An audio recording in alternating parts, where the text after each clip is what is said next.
आदती को जब मना किया गया है तो आज हम लोग जो तरह तरह की चीजों में जो फजूल खर्ची कर रहे हैं।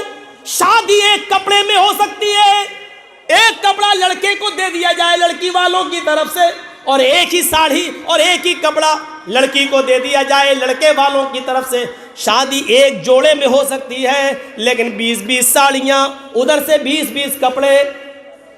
500 रुपए के जूते में काम चल सकता है, लेकिन 5000 का जूता, 1000 रुपए के सूट में काम चल सकता है, लेकिन 20-20 हजार की साड़ी। अरे कुछ तो हया करो, कुछ तो शर्म करो। किस नबी की उम्मती हो जिसके पास रात में खाने को कुछ नहीं और वो करवटें बदल रहा है? उसकी उम्मती शादियां कर रही है और कर रहे हैं, एक एक साड़ी पर 20-20 हजार, 15-15 हजार, 10-10 हजार रुपए का खर्च किया जा रहा है। कम से कम इन फजूल खर्चियों से बचो। जब जायज कामों में, दीन के कामों में, गरीबों और मिस्कीनों में भी एक लिमिट से ज्यादा खर्च नहीं कर सकते, तो इन फजूल खर्चियों में तुम्हें करने की इजाजत किसने दे दी है? मेरे भाइयों, तसव्वुर करो, समाज के चौधरियों, समाज के जिम्मेदारों, तुमसे हिसाब व किताब होगा। अगर समाज में कोई आदमी अपनी लड़की को, अपनी बीवी को 3 तलाक दे दे तो आप उसका सोशल बाइकाट करते हैं, आप उसको समाज में जीने नहीं देते हैं, आप उससे कतई ताल्लुक कर लेते हैं। जब समाज में आपने ये दस्तूर बनाया है तो आपके समाज में ये दस्तूर कैसे कायम है कि 15,000 की साड़ी दी जाए, 20,000 की साड़ी दी जाए, 200-300 आदमी बारात में आए? अगर एक दस्तूर वो बना सकते हो तो दूसरा दस्तूर तुम्हारे सामने कैसे चलता है? आए समाज के ठेकेदारों, कयामत के दिन तुम भी पकड़े जाओगे। अल्लाह की कसम, तुमसे भी इसका हिसाब व किताब होगा। मौलाना जर्जीस ने अपनी बीवी को एक तलाक दे दी, 1 महीने बाद, 2 महीने बाद फिर दे दी, 2-3 महीने बाद फिर दे दी।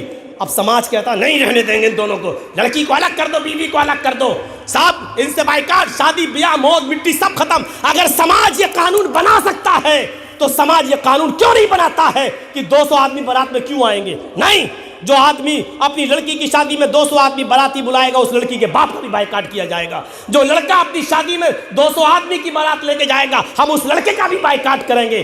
जो आदमी 10,000 की साड़ी अपनी होने वाली बीवी को देगा, हम उसका भी बाइकाट करेंगे। ये दस्तूर क्यों नहीं बनता? समाज के अंदर ये कानून क्यों नहीं बनता? अगर वो बना सकते हो तो ये क्यों नहीं बना सकते? मौलाना बड़ी मुसीबतें खड़ी कर रहे हैं हमारे लिए, बुलाएंगे तो होगा। अच्छा, अब देखिए भैया, जल्दी जल्दी अब एक और मसला सुन लो। हाँ, और इस मसले को हमारे मर्दों से ज़्यादा हमारी जो लेडीज़ आई हैं, ख्वातीन औरतें, ये सुने। अब जो मसला मैं बताने जा रहा हूँ वो सुनिए, फजूल खर्ची से ही ताल्लुक़ रखता है, और इसके बाद फिर हम टर्न लेंगे दूसरी तरफ।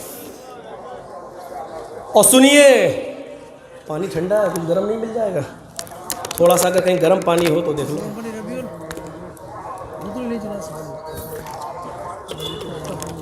सुनिए कुरान की आयत, और मस्जिद वाले जरा जल्दी कर लो, ये मसला बड़ा अहम है जो मैं बताने जा रहा हूँ। सुनिए, इस मसले को हम थोड़ा सा आहिस्ता बताएंगे ताकि हमारी माँ बहनें भी समझ लें। वअलल मौलूदि लहू रिज़्क़ुहुन्ना व किस्वतुहुन्ना बिल मारूफ ला युकल्लिफुल्लाहु नफ्सन इल्ला वुसअहा।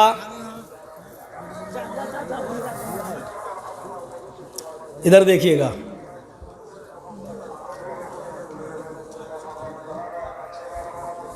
लड़के के बाप के ऊपर जिम्मेदारी होती है। सुनिए, बच्चे के बाप पर यह जिम्मेदारी आयद होती है क्या? वो अलल मौलूद लहू, जिसका बच्चा है, जो पैदा हुआ है अभी हाल ही में, आज कल परसों जो बच्चा पैदा हुआ है, वो अलल मौलूद लहू रिज़्क़ुहुन्ना व किस्वतुहुन्ना, उस बच्चे का रिस्क खाना पीना और उस बच्चे का कपड़ा मौलूद लहू पर यानी बच्चे के बाप के ऊपर आयद होता है। सुन रहे हैं? लेकिन कैसे? बिल मारूफ, दस्तूर के मुताबिक। यही हमें बताना है, दस्तूर के मुताबिक। ये क्या है? बताने का मकसद ये है, अगर किसी शख्स ने अपनी बीवी को तलाक दे दी, तलाक पड़ गई, तलाक हो गई, और 3 महीने गुजर गए, बच्चा आज पैदा हुआ और शौहर ने बच्चे की पैदाइश के बाद अपनी बीवी को तलाक दे दी, फिर दूसरे महीने में दूसरी तलाक दे दी, फिर तीसरे महीने में तीसरी तलाक दे दी। अब तलाक पड़ गई।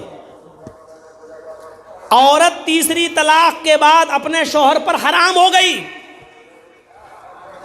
लेकिन कुरान एक कानून मुतय्यन कर रहा है कि उस 3 महीने के बच्चे का क्या होगा। उस बच्चे के लिए उसके पालन पोषण का जिम्मेदार कौन होगा?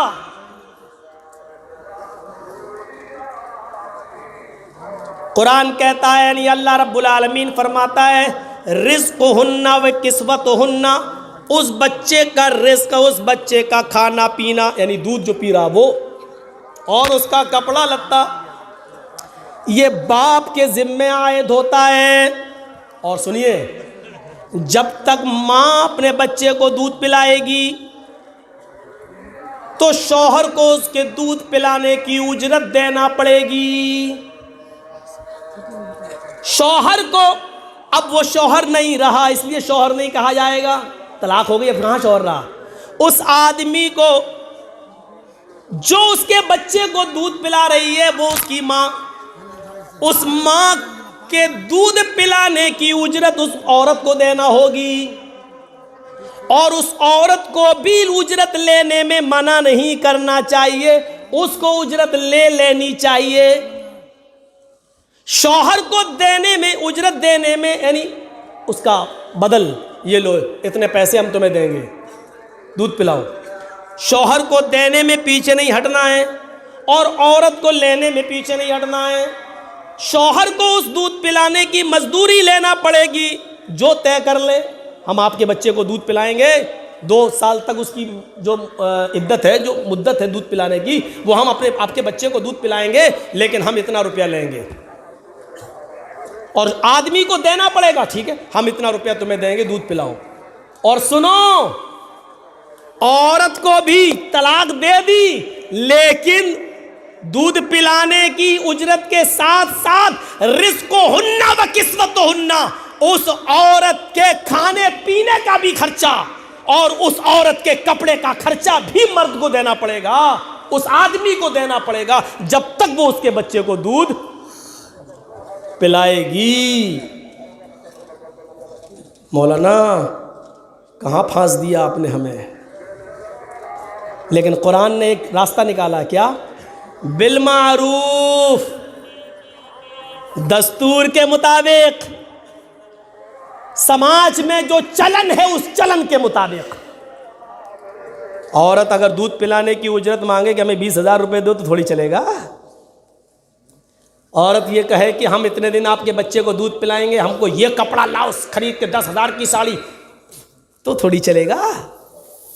कुरान ने ये कह दिया बिल मारूफ, दस्तूर के मुताबिक। अगर समाज के अंदर 200 और 250 रुपए की साड़ी पहनी जाती है तो 200 और 250 रुपए की साड़ी पहनाई जाएगी। समाज के अंदर अगर दाल भात खाने का रवाज है तो औरत मुर्ग मुसल्लम नहीं मांगेगी, दाल चावल ही खिलाया जाएगा। दस्तूर उस समाज में जो चलन है उसके मुताबिक। सुनिए, एक बच्चे को दूध पिलाने की उजरत में भी फजूल खर्ची करने की इजाजत नहीं दे रहा है कुरान। एक औरत को कपड़ा देने में उसको रोजी और कपड़े का हक तो दे रहा है, लेकिन उसमें भी 10-20 हजार रुपए की साड़ी देने का हक नहीं दे रहा है। इसमें भी कुरान ये कह रहा है दस्तूर के मुताबिक, चलन के मुताबिक, समाज में जो दस्तूर है उसके मुताबिक तुम्हें खर्चा देना है। ये बता रहा है कुरान का ये फैसला, अल्लाह का ये जजमेंट कि फजूल खर्ची से यहां पर भी रोका गया है। जो कि आपके बच्चे को दूध पिला रही है, आप इसके बावजूद फजूल खर्ची नहीं कर सकते हैं। 5,000 की जगह 50,000 लेगी, 500 रुपए की साड़ी की जगह 5,000 की साड़ी लेगी। जब आप बच्चे को दूध पिलाने वाली औरत को भी दस्तूर से और समाज के तौर तरीके से अलग हटकर फजूल खर्ची करके ज्यादा नहीं दे सकते हो, तो बारातियों पर कैसे लुटा सकते हो, समाज में और बुराइयों पर कैसे लुटा सकते हो? मेरे भाइयों, ये थोड़ी सी अकल से सोचने वाली बात है। थोड़ी सी अगर हम अकल दौड़ा लें। कितनी औरतें बैठी हुई हैं बेचारी, लड़कियां जिनकी शादियां नहीं हो रही हैं। क्यों? सिर्फ इस वजह से कि उनके पास देने के लिए कुछ नहीं। और समाज, वाह रे समाज, ये बेचारा इतना मजबूर कर देता है। कुछ तो हो। अच्छा, जिनकी लड़कियां हैं वो तो बड़े खुश होते हैं कि मौलाना साहब बहुत अच्छा बोल रहे हैं, लेकिन जब ये लोग अपने लड़कों की शादी करते हैं तो ये भी मांग करते हैं। ये बड़ा दस्तूर है। अरे जब तुम ये चाहते हो कि मेरी लड़की की शादी में कोई जहेज न ले, तो आप भी तो ऐसे उसूल बनाओ कि हम अपने लड़के की शादी बगैर जहेज के करें। आप लड़के की शादी में तो लेना चाहते हैं, लेकिन बेटी की शादी में देना नहीं चाहते हैं। तो ये दस्तूर समाज को बैठ के सोचना पड़ेगा, एक कानून बनाना पड़ेगा। न दिया जाएगा न लिया जाएगा। और सोचो तो सही कि एक बाप 18, 19, 20, 22 साल तक अपनी लड़की की निगरानी करता है, घर में कोई नहीं है, बीवी अपने मायके गई है, आपकी बेटी जवान है, लेकिन आप घर छोड़ के इसलिए नहीं जाते हो कि घर में मेरी सियानी जवान बेटी अकेली बैठी हुई है। आप उसके लिए चौकीदार बन जाते हो। जिसने चौकीदार बनकर 20-22 साल तक एक बेटी को पाला हो, फिर वो तुम्हें निकाह में अपनी जवान बेटी तुम्हें दे रहा हो। आए भेड़ियो, तुम्हें शर्म नहीं आती उसी घर में डाका डालते हुए कि मुझे मोटरसाइकिल दो, मुझे ये दो, मुझे वो दो। अरे तुमसे तो अच्छे वो भेड़िए जो खुद भेड़ियों को नहीं खाते हैं, तुमसे अच्छे वो खूनखार जानवर हैं। शेर शेर को नहीं खाता है, सांप सांप को नहीं खाता है। सांप जहरीला है लेकिन दूसरों के लिए, शेर चीर फाड़ करके खाता है लेकिन दूसरे जानवरों को, लेकिन तुम तो इंसान हो, इंसानी को खा रहे हो। तुमसे बड़ा भेड़िया कौन है? तुमसे ज्यादा खतरनाक कौन है? तुमसे ज्यादा जहरीला कौन है? तुमने लड़के को पाला पोसा, 5-10 लाख की दुकान दे दी, अब लड़की से शादी करना चाहते हो और लड़की के बाप के लिए भेड़िए बन जाते हो। हमें बाइक चाहिए, हमारा लड़का MBBS है तो हमें 4 व्हीलर चाहिए, हमें स्विफ्ट चाहिए, हमें इनोवा चाहिए, हमें स्कॉर्पियो चाहिए। अरे कटोरा लेके भीख मांग। रास्ता हम बता देते हैं, पार्लियामेंट के नेताओं के पास चला जा, योगी जी और मोदी जी के पास चला जा, रहम आ गया तो तेरी झोली में डाल भी देंगे।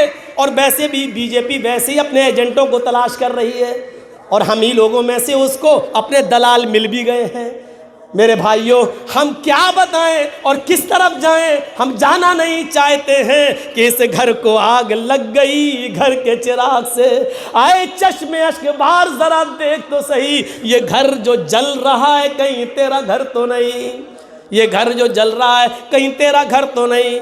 जरा सोचो, हमने कभी शेर को नहीं देखा, वो खतरनाक है, लेकिन कभी शेर को शेर पर हमला करते हुए नहीं देखा। हमने कभी सांप को सांप पर हमला करते हुए नहीं देखा।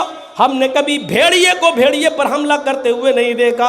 हमने एक जानवर को देखा कि वो दूसरी नस्ल पर हमला करते हैं, दूसरे जानवरों पर हमला करके उसका शिकार करके खाते हैं। लेकिन है इंसान, तू कितना बड़ा भेड़िया है और कितना खूनख्वार है कि तू अपने ही जैसे इंसान पर हमला करता है, अपने ही जैसे इंसान पर हमला करके उसके गोश्त को नोच नोच के खाता है। वो बेचारा अपनी बेटी की शादी करने के लिए लोन लेता है और उस लोन के लिए अपना मकान लोन पर रख लेता है। अपने मकान के कागज देकर वो आसान और सस्ते ब्याज के दर पर वो लोन लेता है और फिर वो अपनी बेटी की विदा कर देता है। लेकिन उस घर का कर्ज अदा करते करते उस बूढ़े की पूरी जिंदगी गुजर जाती है।